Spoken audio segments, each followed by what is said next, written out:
Bonjour, on se retrouve pour la correction de l'exercice 20 et 21, page 235. Donc on doit indiquer le nombre de symétries, d'axes de symétrie pour chacun des logos. Je le rappelle, un axe de symétrie, c'est un axe sur lequel quand on plie la figure sur cet axe-là, les deux parties doivent se superposer. Donc, pour le premier logo, on peut voir que si on plie par rapport à un axe vertical ici au milieu de la figure, cette partie de la figure va se superposer à celle-ci, la partie du cercle à gauche va se superposer à la partie du cercle à droite, et l'arc de cercle intérieur avec l'autre arc de cercle intérieur. Donc on va avoir un axe de symétrie comme ceci. Ok ? Juste là. Ensuite, pour la deuxième figure, pour le deuxième logo, si on prend en compte le fait qu'on a une petite partie ici du trait qui continue et en dessous c'est pareil, si je plie sur un axe vertical, la partie du trait qui est ici n'aura pas son symétrique de l'autre côté. Et c'est pareil pour en bas. Donc l'axe de symétrie verticale ne sera pas bon. Si je plie sur un axe horizontal, ici, cette partie-là va se retrouver du coup ici, et il n'y a pas de trait non plus. Donc ça ne sera pas bon. Donc on va faire comme s'il n'y avait pas ces deux petits bouts-là. Et donc la figure a un axe de symétrie, on pourra dire qu'il est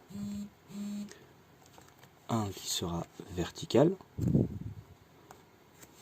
Hop, je vais le mettre bon. Comme ceci, et un autre horizontal, comme ceci. Et donc si je plie la figure sur cet axe-là, elle va se superposer, et sur cet axe-là, c'est pareil. Si on regarde, si on en a dans ce sens-là, okay, on peut se dire qu'il y en aurait aussi en diagonale, donc on va regarder pour la diagonale. Le problème, c'est que ce point, par exemple, ce bout-là de notre figure, ce sommet-là, se retrouvera ici, là où il n'y a rien. Donc du coup, ça ne marchera pas. Ensuite, troisième figure, là. On peut en avoir plusieurs et on va essayer de tous les trouver. Donc il faut que ce losange, on puisse le plier et que ça se superpose là où on le plie. Et en même temps que du coup ce losange aille sur celui-ci. Donc on peut voir clairement un axe de symétrie de cette forme-là. Donc on va pouvoir le mettre tout de suite. Hop. On en a un qui est donc vertical. Comme ça. On peut continuer, là on a fait avec le premier losange qui doit se superposer, mais celui-ci aussi on pourra le faire, donc il sera comme ça. Et donc du coup on va pouvoir le tracer également.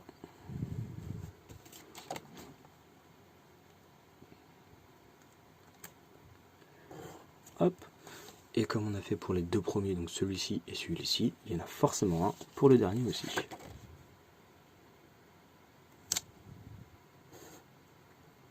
Et voilà, vous avez vos trois axes de symétrie. Ensuite, pour l'exercice 21, on va faire la même chose. Le but est toujours de trouver l'axe par lequel, si on plie, les deux bouts vont se superposer. Donc, pour le point d'exclamation, je pense qu'on est tous d'accord pour le voir facilement, il va être vertical comme ceci. Si on décale, le problème si on prend sur les autres côtés comme on avait fait pour la figure en haut, le point d'exclamation, lui, ne pourra pas superposer. Le point n'a pas son symétrique en face, et ce bout-là non plus de ce côté-là. Ça ne marchera pas.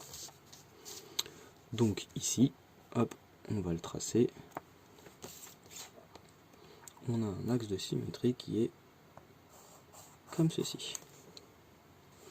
Ensuite, pour le signe sens interdit, donc on veut que le cercle, quand on le plie, ça fonctionne. Donc ça devra forcément passer par le centre du cercle.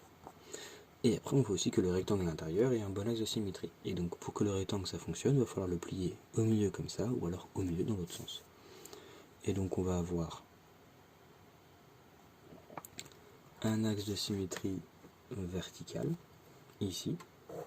Si je plie comme ça, les deux bouts du rectangle vont se superposer et le cercle va se superposer. Et un autre à l'horizontale, ici. Les deux bouts du rectangle se superposeront bien et le cercle en entier aussi. Et enfin, il nous reste notre panneau de cul-de-sac. Et donc, il faut que le rectangle blanc et le rectangle rouge et tout le carré puissent se superposer par rapport à l'axe de symétrie. Donc le rectangle, on a vu juste avant qu'il fallait que ce soit du coup au milieu d'un côté. Donc pour le rectangle rouge, comme ceci. Sauf que si je fais comme là, ça ne fonctionnera pas. Donc forcément, le seul axe de symétrie qu'on va avoir, hop, ça sera celui-ci. Voilà, vous avez donc, on va faire en sorte que ce soit visible, les axes de symétrie pour les 6 figures.